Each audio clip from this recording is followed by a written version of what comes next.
Hello అండి, అందరికీ నమస్కారం. ఈరోజు మనం మాట్లాడేది 90s కిడ్స్ ఫైనాన్షియల్ హ్యాబిట్స్ గురించి. డిజిటల్ ట్రాన్సాక్షన్స్ అవైలబుల్ లేని టైంలో కూడా వాళ్ళు స్పెండింగ్స్ సేవింగ్స్ని ఎలా హ్యాండిల్ చేసేవాళ్ళు, అలాగే ఈరోజు క్యాష్ బ్యాక్ ఆర్ ఆన్లైన్ పేమెంట్స్ని ఎలా స్మార్ట్గా యూజ్ చేస్తున్నారో చూద్దాం. Welcome to Gopi vlogs. నేను మీ గోపి.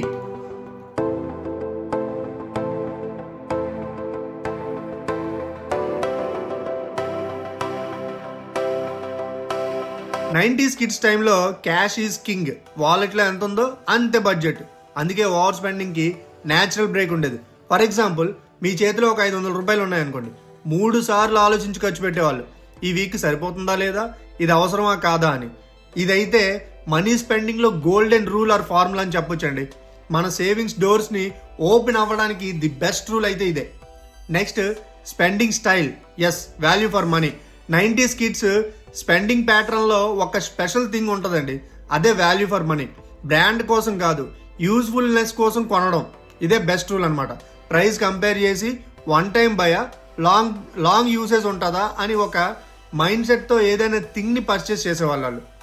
ఇక్కడ ఇంకో మంచి రూల్ ఏంటంటే, రిపేర్ చేసి వాడడం, రీప్లేస్ కాదు అని. ఏదైనా వస్తువుని రిపేర్ చేసి రీయూజ్ చేయడానికి ఇంపార్టెన్స్ ఇచ్చేవాళ్ళు తప్ప రీప్లేస్మెంట్ కోసం ట్రై చేసేవాళ్ళు కాదు. Next, savings. స్మాల్ కానీ కన్సిస్టెంట్గా చేసేవాళ్ళు.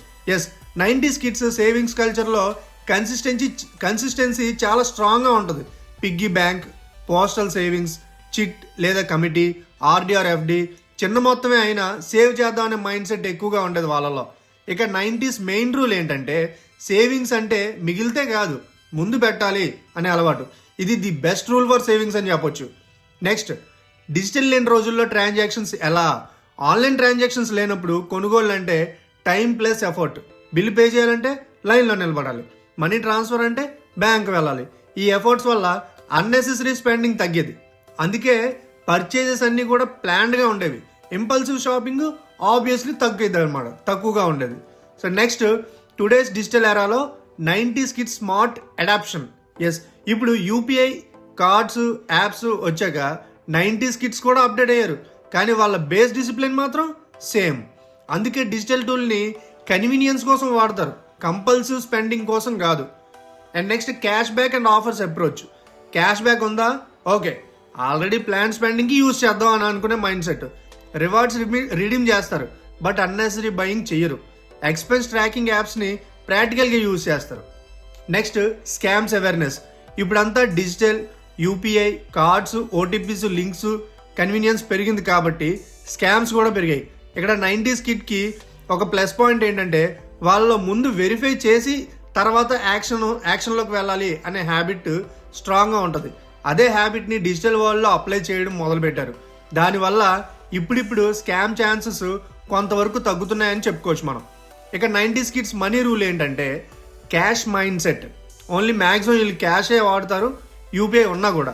నీడ్స్ వర్సెస్ వాంట్ క్లియర్గా అర్థం చేసుకోవడం, ప్లాన్ చేసుకోవడం, సేవింగ్ ఫస్ట్ హ్యాబిట్, ఎఫ్డి లేదా ఆర్డి లేదా ఎస్ఐపిని కన్సిస్టెంట్గా మెయింటైన్ చేయడం, offers or bonus not reason for buying అనే మెంటాలిటీతో ఉండడం, రిపేర్ ఆర్ రీయూజ్ మెంటాలిటీ, అలాగే ఎమర్జెన్సీ ఫండ్ ఇంపార్టెన్స్.